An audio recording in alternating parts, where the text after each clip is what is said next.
What? You know, I like those talk shows where they go, I'll hang up and listen to the answer now. How come none of our guys hang up on themselves? You know what I'm talking about? They always do on all those other talk shows. I'm going to hang up and listen. All right, so I don't know. Some women enjoy this, right, Paget? Your friends that masturbate in the tub, perhaps? I do. I do? No, I don't personally. Right. But you got burnt out on it? You have to, yeah. I used to do a lot of cornholing, and now Put that on a card. Check the I've chart. taken it down to a... No, I was surprised. I have a female friend who enjoys it more than what I would consider normal sex, and that is surprising to me. But I don't think the women in porno films necessarily are in pain. No. I think these are people that have physically... They're trained professionals. They're almost like professional athletes in that they have graduated from a larger and larger device in order to be able to handle sometimes even more than one.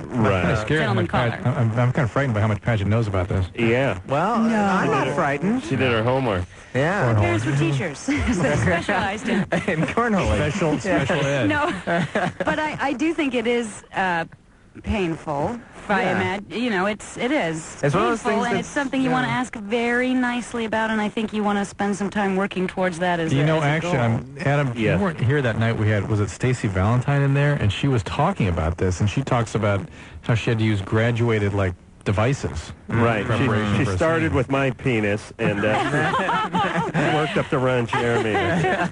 But again, that falls into the kind of naughty category where some women like that it's not the normal thing. Here would be my assessment of it. I would say that a small percentage of women, probably in the 5 to 8% range, really dig it, and then the other 95 to 92% hate it as much as the 8 or 5% really dig it. So unless you luck into that 5%, you're probably barking up the wrong tree. Okay, thank you. Drew, you want to take a break? Yep. All right, we will do that. We have the cast from the Trouble with Normal. 8:30, everyone, Friday nights, ABC. Find out what all the talk is about. And we'll be back after this.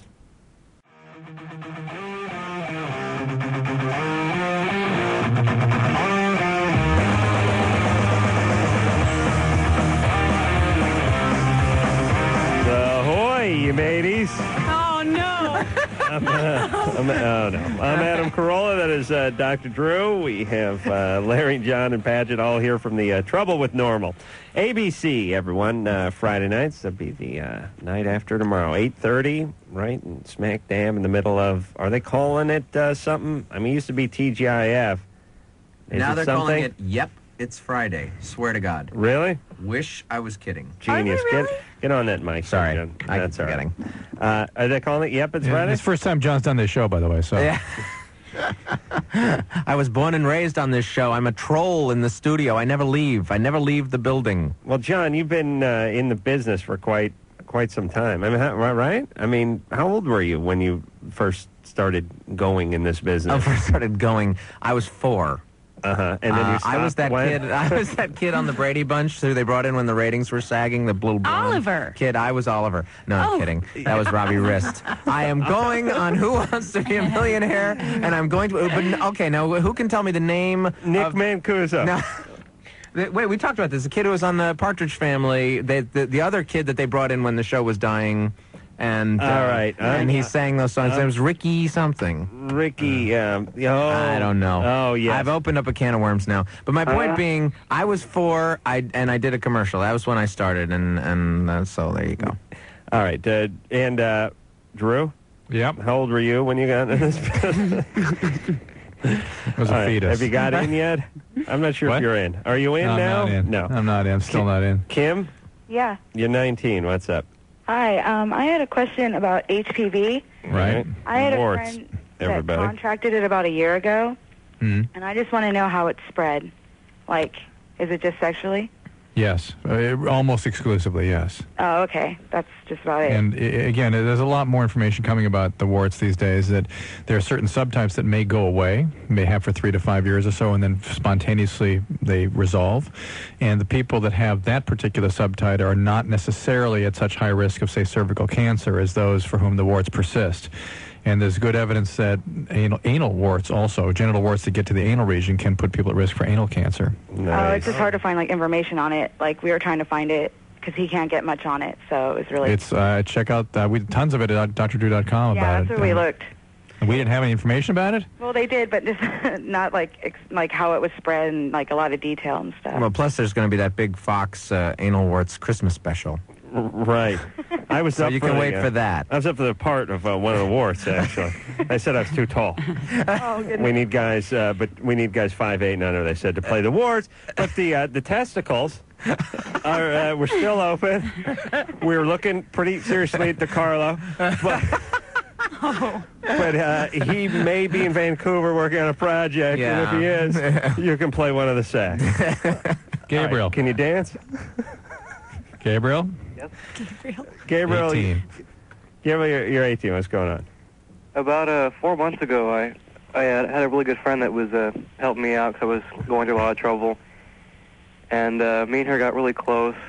And when my troubles climaxed, I had quite a bit of problems. I actually lost it, and I had to leave work, and I had to leave the area for a while and get it taken care of with the doctor. Is he talking about sex, or is he talking about lost at climax? Something else? Yeah. So, did you have a nervous breakdown? It was a combination of that, and a really close friend of mine was arrested for being was acquitted for being a child molester. Really? Mm-hmm. And so it was just emotional stress, really. Okay, so this girl saw you through the tough times. Wait a minute. He's using a lot of euphemisms here. Were you hospitalized? I was wrongfully diagnosed as mentally ill, actually. I got it cleared through a doctor at home. All right, Gabriel, were you hospitalized? No. You did not go to a psychiatric hospital? No. You did not go to an emergency room? No. Okay, why didn't you just say no then? Yeah, then who gave you that diagnosis, and how did that happen? I didn't know I was being evaluated by a psychiatrist, and was he a TV repairman or something? I didn't for all the it happens. What was that? You've seen Mission Impossible? They come in posing as the cable guy. What was that, Gabriel? I didn't know I was being evaluated, so I didn't give her all the information I was supposed to give her, and so she assumed a lot. Where were you being evaluated? I worked at a Boy Scout camp, and so they weren't being very easy. I mean, they didn't want to take any chances. All right. So the camp had you evaluated? Yes. Nice. Not at a hospital? No. Okay. Well, don't they have those field vans? You have seen them around town, the psychiatric evaluation mobile. And what was the diagnosis they gave you? Not seen those? Or maybe that's Pink Dot. I can't remember. I just wanted Home grocer. Oh, that's what it is. Gabriel, I'm going to rape one of those trucks if I get stoned and get behind one. Once I'll jump out of my car while it's still moving and onto the roof, cut into it like a can opener and drop down inside. That'd be great. All right, so listen, Gabriel, what do you want? What's up? Well, my diagnosis was cleared, but this friend of mine, she got really scared and basically shut herself off from me. Yes. It's been at least 3 months, and I haven't been able to talk to her still, and she just won't talk to me at all. And I was curious, what could I do to... How did she find out about it? Well, she was with me through a lot of it. Okay, listen. The only way that you're going to cure this is to draft a very long, rambling Unabomber-type letter to her. A manifesto. A manifesto, if you will. Preferably written on, those Little Debbie snacks? Write it on the cardboard. Cardboard from the bottom of the... Yeah. Right. He's onto something. Okay, listen. But listen, what happens?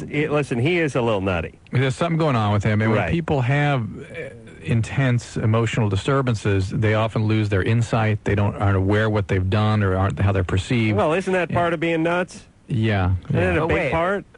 You know what I mean? It's not being able to step out of yourself and take a look at what your actions are. But by the way, and psychiatrists are used to elusive historians, and they know how to make those evaluations. And by the time he got home, the crisis may have passed. Okay, so we're all just pretty much assuming that the guy is, in fact, a little crazy, which might, by the way, be driving him a little crazy. Well, I mean, everybody assuming he lacks insight. Our advice is, if she ain't talking to you, she ain't talking to you. Yeah, move on. That's that. Ron? Yes. You're 25. What's up? Yeah, I've been engaged with my fiance now for a little bit over 2 years. Mm-hmm. And I think I have a small penis. but she tells me that I don't, and I don't know. I always think she's lying to me. Right. Well, she Why is. 2 years? Yeah. But this sounds like a great girl. Yeah. Yeah. How big is it? I don't. We measured it one time, and it was like 6.5. Oh. Listen, I am so sick and effing tired of these guys calling in with their alleged small penises that measure bigger than mine. Yeah. I want to take a knife to these guys. I know, it's like, oh, my friends made fun of me. I was a laughing stock of Jewish camp, blah, blah, blah, blah, blah. And then you got a good quarter inch on me. All right. But, yeah, 3.5 inches. How dare you? But the real thing is guys that are preoccupied this way, especially where it's a distortion, it's not reality, it's a symbol of their esteem, of their stature, quite literally, and they really need to get to work on themselves and their lives, and for the penis is just a symbol of something else. So he wanted to hear it from us that he was just fine, too. No. Huge. Yes. And massive. Yes, you could kill a woman. But here's the point. Women don't care so much about this. I think it's a factor, but if you harp on it, it's more the sort of insecurity that they're bothered by. Yeah. All right, we're going to take a little break. We'll be back. All right, that is it, everybody. I want to thank Paget, Larry, and John for all coming in here. The trouble with normal, right? This is what do they call that in TV? This is must-see? No. This is something viewing. They call that thing appointment viewing. Yes, you make an appointment. You call ABC. TiVo. They issue you a number. There's a lottery type thing that goes on Friday afternoon. You stay by your AM or ham radio. They'll alert you as to whether you qualify to watch a show or not. Let's thank the guys up here, Live 105 too in San Francisco. No. Yes, please. F them. They were horrible. This is with us. One of our affiliates has been with us at the beginning. Yes. God bless Live 105. And Drew, where are you going to be tomorrow night? You going to be back? Right here. Oh, you're back at Live 105? Yeah. Fantastic. All right. So kudos to them, and thanks to you guys. And until next time, it's Adam Kroll for Dr. Drew saying mahalo. I just gave him a blowjob. Whoops.